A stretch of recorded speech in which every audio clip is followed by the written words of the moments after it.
Buenas tardes, mi nombre es Santiago Ochoa y con mis compañeros Julián Vidal y Alan de Salel hablaremos sobre las ecuaciones diferenciales homogéneas y exactas y el uso de los factores de integración.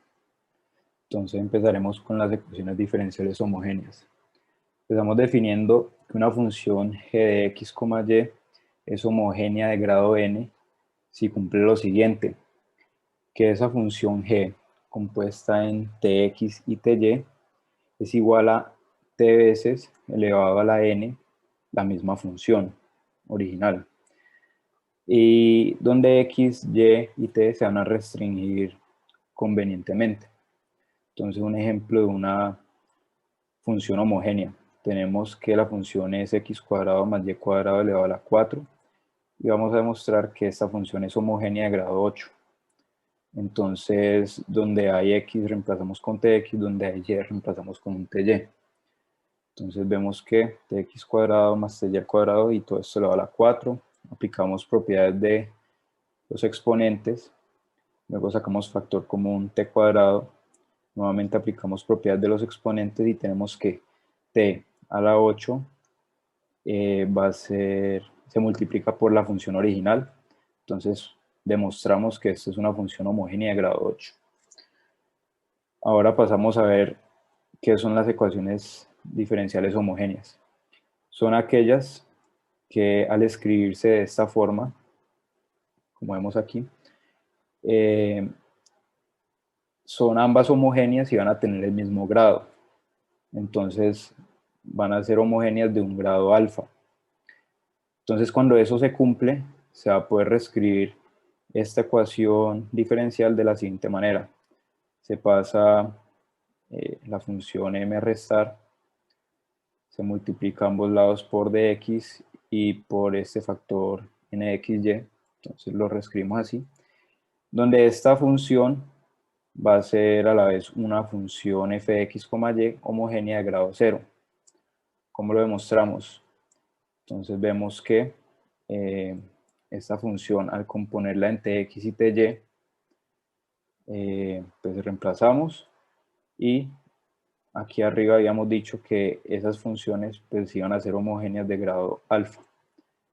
Entonces son funciones homogéneas de grado alfa, donde por propiedad de los exponentes va a quedar que t a la 0 multiplicado esta función es el resultado.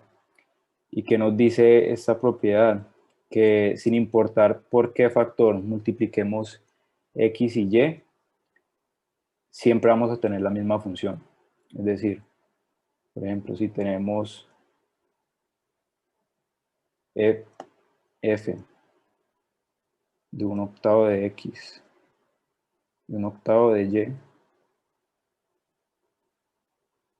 esto va a ser igual a la misma función f de x. Esto es lo que nos dice esta propiedad. Entonces, continuando, sí, se cumple esta igualdad. Y la consecuencia de que esta función sea homogénea de grado 0 es que la ecuación diferencial de y de x igual a f de x, y se va a poder llevar una forma de variables separables donde se va a hacer la siguiente sustitución: u igual a y sobre x. Entonces, como se cumple esta condición, vamos a reemplazar t con 1 sobre x. Entonces, reemplazamos t, hacemos la simplificación y nos queda lo siguiente. Ahora pasamos a hacer la sustitución de que u es igual a y sobre x. Entonces reemplazamos la sustitución y entonces vemos que donde va a haber una x va a haber un 1 y donde hay y va a haber una u. Pero entonces la derivada no nos puede quedar respecto a y, sino respecto a u. Entonces pasamos a hacer la diferencial total de la función u, que nos va a quedar de la siguiente manera: u más du de x igual a dy de x, reemplazamos, y ahora se va a poder reescribir esta ecuación de tal forma que se pueda aplicar el método de variables separables. Entonces agrupamos las variables en sus respectivos lados y ya se pasa a integrar la función, y después de integrar se revierte la sustitución para terminar de resolver el problema. Listo, ahorita vamos con la parte teórica de las ecuaciones diferenciales exactas. Sea f de x, y igual a c una familia de curvas que define una ecuación diferencial. Bueno, aquí ya lo pasamos a la ecuación diferencial y ahí sería derivada parcial respecto a x de f y más la derivada parcial respecto a y de f y pues la constante que es igual a cero. Entonces tenemos que encontrar la familia de curvas que defina lo siguiente, pero también nosotros nos podemos plantear esta pregunta del modo inverso, que sería bajo qué condiciones una ecuación diferencial escrita como esta expresión acá abajo admite una familia de curvas la cual sea f de x, y igual a c como una solución. Entonces nosotros tenemos que encontrar cuáles son esas condiciones. Bueno, lo primero que tenemos que hacer es, si f existe, deberíamos tener eh, que esta ecuación, que esta expresión que se ve acá, sea igual a la expresión que se ve acá. Porque como aparece aquí en dx, m de x, y de x también a este lado, y mostrando que todos estos son igualdades, debe ser equivalente a la expresión que vemos acá. Lo mismo acá, la expresión n de x, y en dy debe ser igual a esta expresión que vemos acá también en dy. Entonces, como lo hemos aprendido de cálculo de varias variables bajo ciertas condiciones, las derivadas parciales mixtas de f deben ser iguales. Entonces resolvemos el cuadrado, nos queda la siguiente expresión.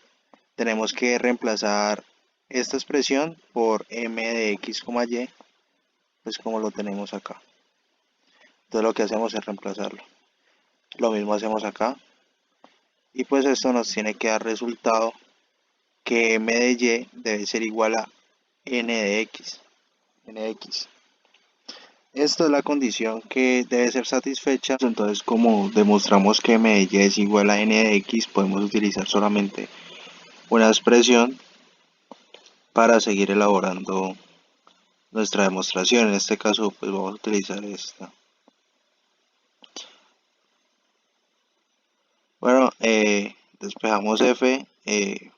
Para hacer esto, pues nos tiene que dar la integral de la expresión que vemos acá y la constante que sería g de y, porque respecto a y. Hacemos la derivada parcial. De la integral pues no sabemos. De lo que sí sabemos es que pues g sería g de prima y. Como lo vemos aquí a continuación, lo que tenemos que hacer es aplicar la integral, pues nos quedan ambos lados y se va la g de prima. Para obtener g de y, todo lo que está dentro de la integral podría ser de la variable y. Para eso tenemos que derivar parcialmente respecto a x y el resultado de toda esa integral en total debería ser 0. Entonces derivamos parcialmente.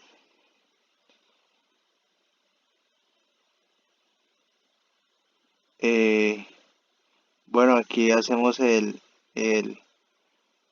cambio en estas para poder cancelar la derivada respecto a x con la integral que se encuentra ahí y que nos quede la expresión sola acá abajo.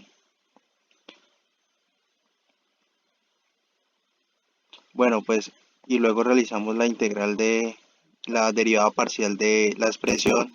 Nos queda igual a estas dos expresiones, derivada parcial de n sobre x, derivada parcial de m sobre y. Y pues como lo hemos planteado anteriormente, esto es equivalente a nx menos my y esto es igual a 0, lo que nos terminaría de confirmar que nx es igual a my y que se cumple todas las condiciones. Bueno, ahora vamos a ver las ecuaciones diferenciales no exactas. Entonces, supongamos que tenemos una EDO de esta forma. y supongamos que no cumple con la condición de exactitud, donde la derivada con respecto a x de la función m y la derivada con respecto a y de la función n no son iguales. Entonces nos preguntamos, como bajo qué condiciones podríamos encontrar un factor integrante tal que si lo introducimos multiplicando a ambos lados de la ecuación, se hace la distribución y podemos así volver la ecuación exacta para que se cumpla esta condición que el factor integrante por la función m y derivarlo con respecto a y es igual al factor integrante por la función n derivado con respecto a x. Entonces, como el proceso, asumimos como hipótesis que el factor integrante puede ser con respecto a x o en términos de y. Entonces, ¿qué pasa si el factor integrante está en términos de x? Entonces podemos ver que el factor integrante en el lado izquierdo, como se deriva con respecto a y, es una constante. Entonces, aquí queda como constante y la función m queda con su derivada con respecto a y. Y en el lado derecho de la ecuación vamos a derivar con respecto a x y aplicamos la derivada de una multiplicación. Entonces el primero derivado por el segundo sin derivar más el primero sin derivar por el segundo derivado. Aquí vamos a hacer un despeje, entonces pasamos este término a la izquierda, sacamos factor común del factor integrante, pasamos a dividir la función n y pasamos el factor integrante a dividir de ese lado y el diferencial de x al lado izquierdo. Y nos queda entonces de esta forma. Esta expresión, si está solamente en términos de x o pues dependiente sobre la variable x, entonces podemos decir que sí existe el factor integrante p de x. Entonces, ¿qué hacemos después? Vamos a integrar en ambos lados. Entonces sacamos la integral en ambos lados. Sabemos que esta integral es el logaritmo natural del factor integrante. Y para despejarlo, elevamos todo por epsilon para así quedar de esta forma. El factor integrante sería entonces e a la integral de my menos nx sobre n por con su diferencial de x es entonces el factor integrante p de x. Si el factor integrante está dependiente de y, es el mismo proceso, sino que en el lado izquierdo es donde se hace la derivada de una multiplicación y el lado derecho es constante el factor integrante y hacemos el mismo despeje. Se saca factor común, el factor integrante se pasa a dividir la función m y en esta ecuación tiene que quedar en términos o ser dependientes únicamente de la variable y, para así decir que existe el factor integrante p de y.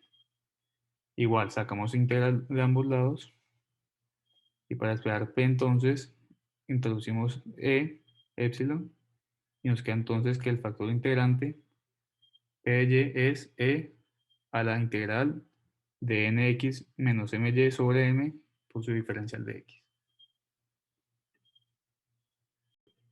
Una vez que tengamos el factor integrante, entonces lo que se hace es multiplicar ambas funciones con su diferencial por este factor integrante y así vamos a encontrar que es una condición que automáticamente vuelve la ecuación exacta y se hace el mismo proceso que vimos anteriormente para resolver la ecuación diferencial.